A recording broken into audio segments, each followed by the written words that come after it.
Okay, so since the original video covered all versions, it was super long considering that versions get more and more content as we go on, except for a few ones, which meant it would be way too long, and I wanted to split it up in two for you guys to listen to post-combat update history of Minecraft updates, and then in the next video, in a couple weeks, we'll go over modern updates, aka post 1.9. Also, we have a giveaway for a Steam game until March 20th on our Discord server.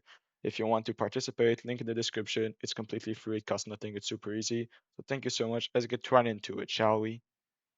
Hello everyone, Tata here. Today we'll be going over all the official Minecraft versions and how good they were to play. Please take in consideration that this ranking is based on my own view of the game. Thank you very much, let's get right into it. By the way, I forgot to mention, but this video is only on Java version since it's the original version of the game. Sorry to all bedrockers out there.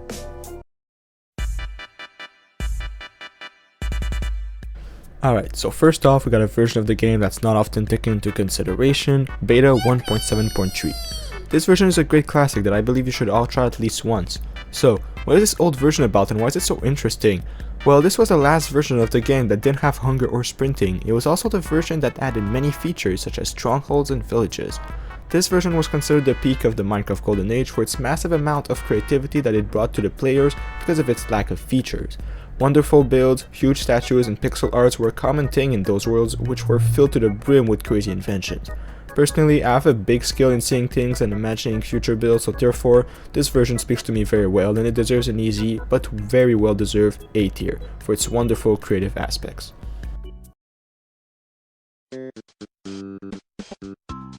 Moving on to the first official version of Minecraft 1.0.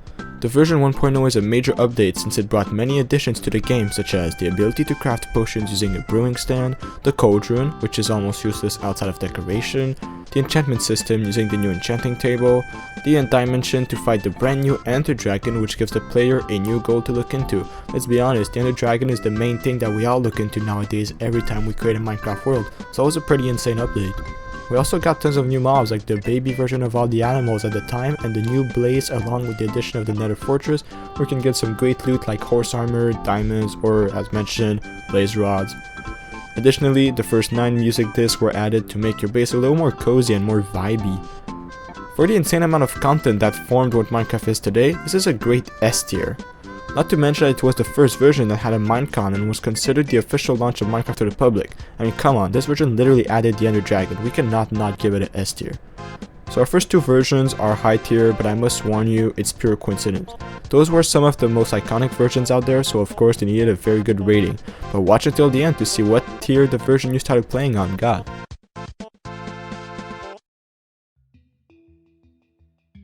For the next version, we got the update 1.1. This update is for sure way smaller than the last one, but still I figured I would talk a little bit about it. So for starters, we must say that 1.1 brought the addition of spawn eggs, which are pretty useful when it comes to having fun in creative mode, mostly in villages. Furthermore, it added the hills version of some biomes such as the extreme hills biome, the desert hills biome, and the taiga hills. Okay, I guess that's cool.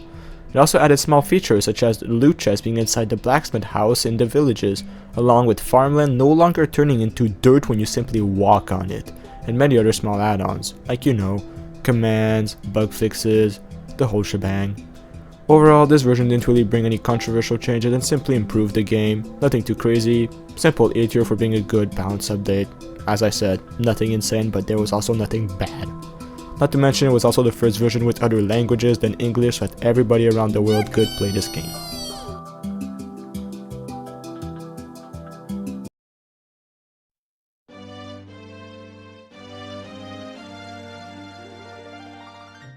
So now we got 1.2. So since we got quite a few things to go over, I'll just yoink the highlights right at you. So for the most important aspects, I decided to start with the addition of the mineshaft structure. Very good place to get easy loot, rails, and make some great XP farms using the spider spawners. Just be careful though, cause they have poison. Next we got the infamous jungle biome with the ocelots and the addition of iron golems to keep your base or your village safe at night. However, this update finally brought the end of creepers walking up to you until they explode and made them stop before. We really needed that because before, creepers were a straight nightmare. Oh yeah, we also got the new types of planks we have nowadays to spice up your build with something else than regular oak wood, because regular oak wood is fun and all, but sometimes just got a little birch, little acacia, little spruce to spice it up. So that's pretty cool, I guess. However, one of the best additions that this version gave us has to be the legendary shift clicking to quickly sort things in your inventory. Imagine what it was before that. For all these nice changes in addition that brought no major controversies, this gets an easy B tier. Mostly because of the mineshaft and the shift clicking, but don't tell anyone.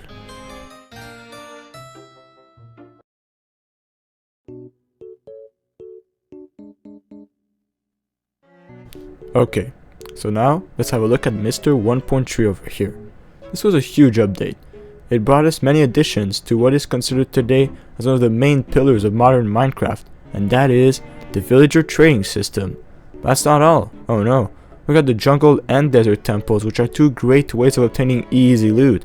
Just be careful for the traps when you go for the loot, and honestly, who even does the lever puzzle in the jungle temple? Just break the wall, bro, it's easy. Anyway, this update also brought us the bonus chest for y'all newbies out there. We also got a new ore, the emerald ore that we used to trade with villagers. We also got cool stuff like the enchanted golden apple and the ender chest. Overall, I would say this is a massive update because of the trading system. Obviously a S tier.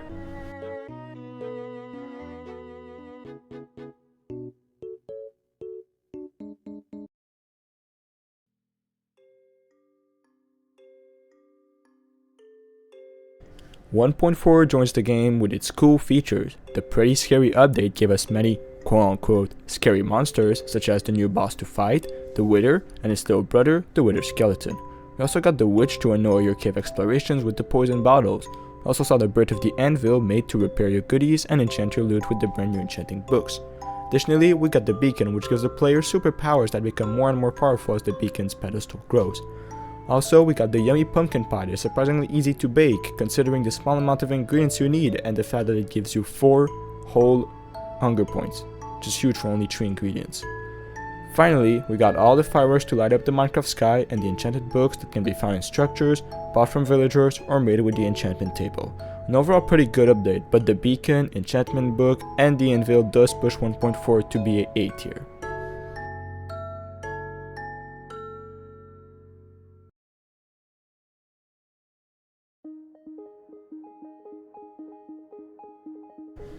Introducing now version 1.5 with the Redstone update. This update brought many crazy changes to Redstone. Introducing the repeater that allows you to send a redstone signal to pretty much infinity and beyond, along with the comparator that I bet almost no one truly knows how it works. Even I don't know it, and to be honest, the true use of the comparator is probably hidden somewhere in a heavily guarded section of Area 51 or something. Anyway, we got the activator rail. Okay, who the heck uses this? Because if you do, then please let me know in the comments because you are one of a kind. I literally never saw anyone use this rail. Alright, let's calm down.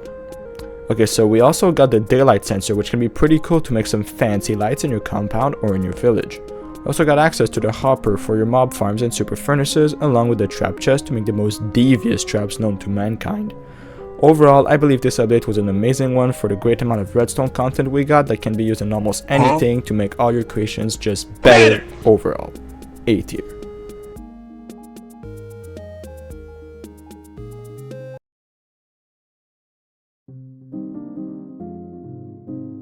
Let's now get on to 1.6, the horse update. As in the name, we now can ride those new 4-legged creatures. Horses are a great way to do fast traveling in the overworld, but just be careful for fall damage because your precious little pet also has health that it can easily lose, so be careful.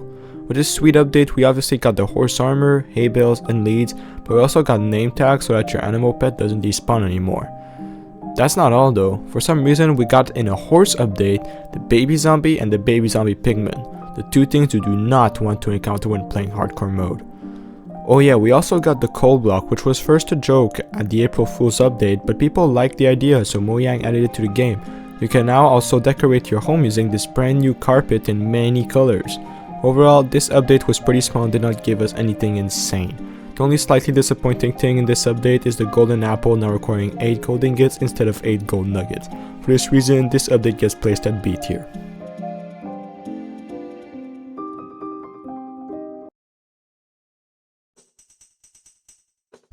Moving on to 1.7. Wow, this one has a lot to be said about. Being called the update that changed the world, it sure does own the title very well. So first of all, we have fancy colorful glass blocks obtained by putting dye and glass in the crafting menu.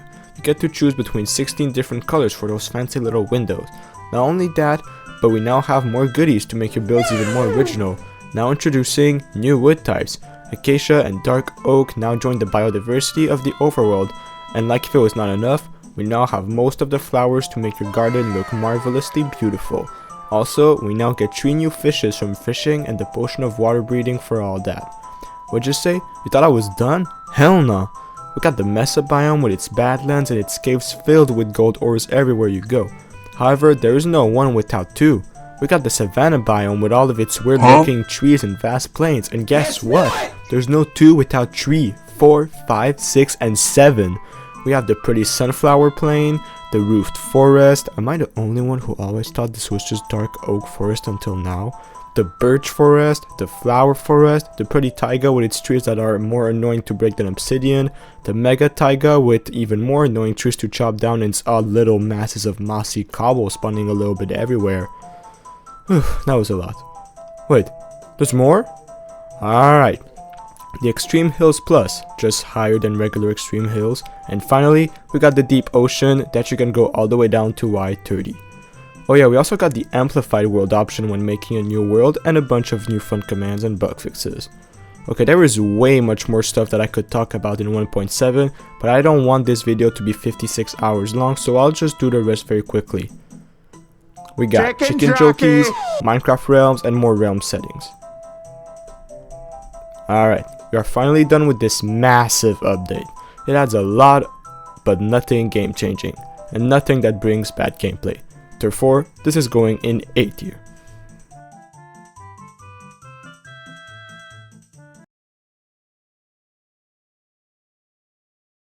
Okay, we just went over a pretty huge update, but oh boy, buckle up cause we ain't done yet. Here comes 1.8. To kick things off, we got a couple cool building blocks such as the hated diorite, andesite, and granite. We also have the addition of all the ocean monument blocks that can bring some serious style to your builds. Oh yeah, we also got the iron trapdoor, banners, and the bouncy slime block. Okay, enough with blocks, let's get into the real stuff. Well, 1.8 does not have much cool stuff, it's mostly just small changes such as the addition of the ocean monument and a couple bug fixes. But hey, it's still an update, right? Let's just take a look at the list of cool stuff that it added. We got the trap chest that can now turn into presents texture on Christmas. Skeletons will no longer ignore the player when they are burning because of the sun. It also added a bunch of new statistics like the amounts of cake slices you ate, and also another bunch of crap and another bunch of garbage like bug fixes and, you know, the whole shebang. Alright, so overall this update is okay, but it's nothing insane, you know. Therefore this will be going in B tier.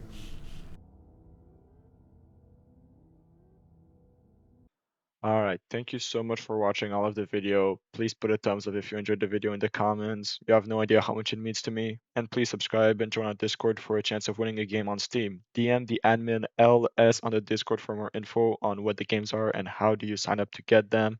Thank you so much and have a marvelous day. See ya.